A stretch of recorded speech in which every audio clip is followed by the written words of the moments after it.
Welcome back to the channel. There are two ways to track your run, either by time or distance. And are you wondering which one is the correct one for you? Well, we'll definitely be discussing the benefits of running for time versus distance, and we'll also be discussing the cons. Now on this channel, we talk about all things running and fitness related. So be sure to subscribe to be part of the tribe because we post 2 videos a week. That's on Thursdays and Saturdays. No matter what you're training for, we'll get you right. So let's get started with, should you run for time or distance? How should you run by distance? So most likely you'll be using a GPS watch to help track your distance or the mileage that you are running. Now, why should you be running by distance?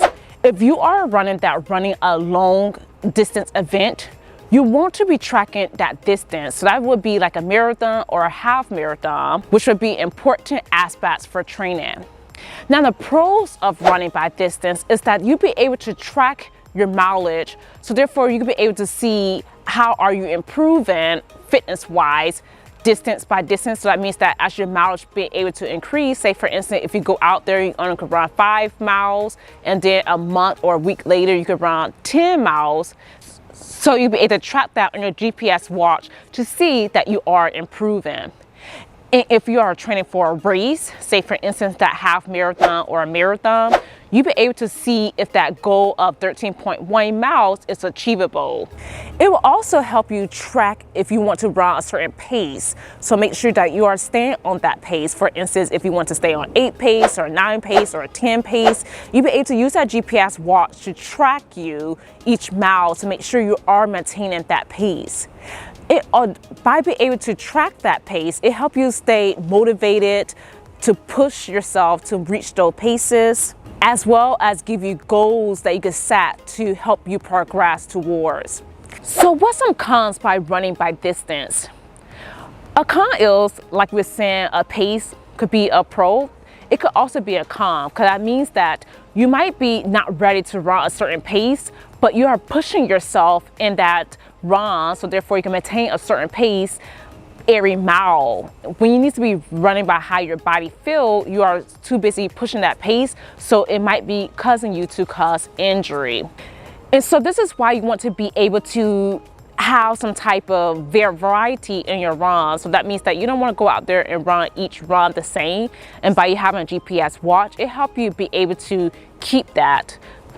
And so example of a run that you want to be doing, could be an interval training.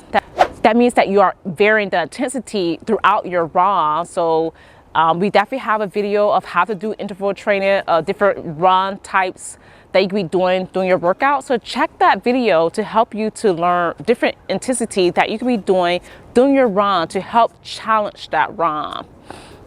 And then you also want to remember the cons, not pushing that pace if you're not ready.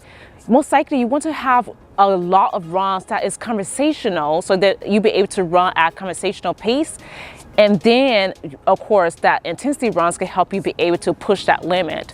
And now by doing an intensity run, which means you could do some kind of speed run, like speed workout from one cone to another or one light to another, or different other type of speed runs that you could do, it will help build your cardio endurance and give you a variety during that run.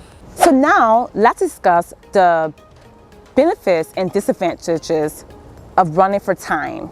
So beginners and returning runners should run for time and not distance.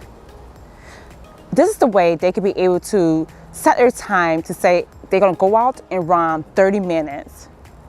And that way they could be able to run for time and not push themselves too hard at the beginning. Another great thing about running for time is that it decreases the pressure of that expectation of your run.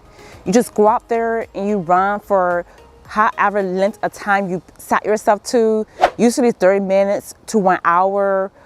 And that way you can just be able to enjoy your run, and you run more by feeling than by the put all that pressure on you. Run for by time is great for people that need some flexibility in their schedule, or even busy people that needs to set a certain time throughout the day to go out for a run.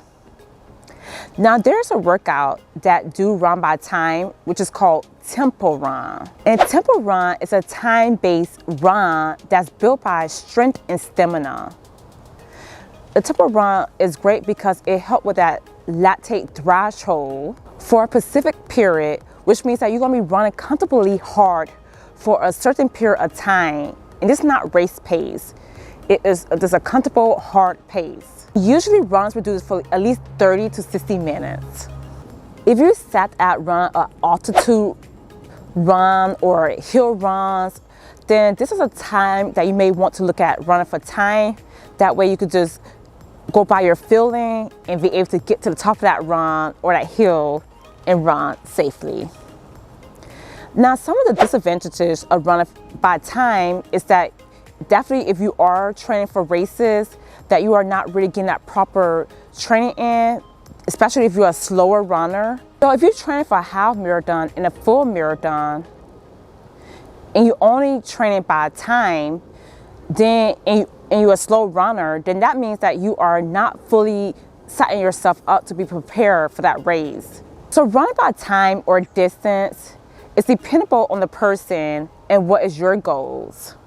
Both methods do give satisfactory results, and both running methods does give you optimal performance. So we cannot wait to see you on the next video, and we cannot wait to see you next time. Until next time, bye-bye.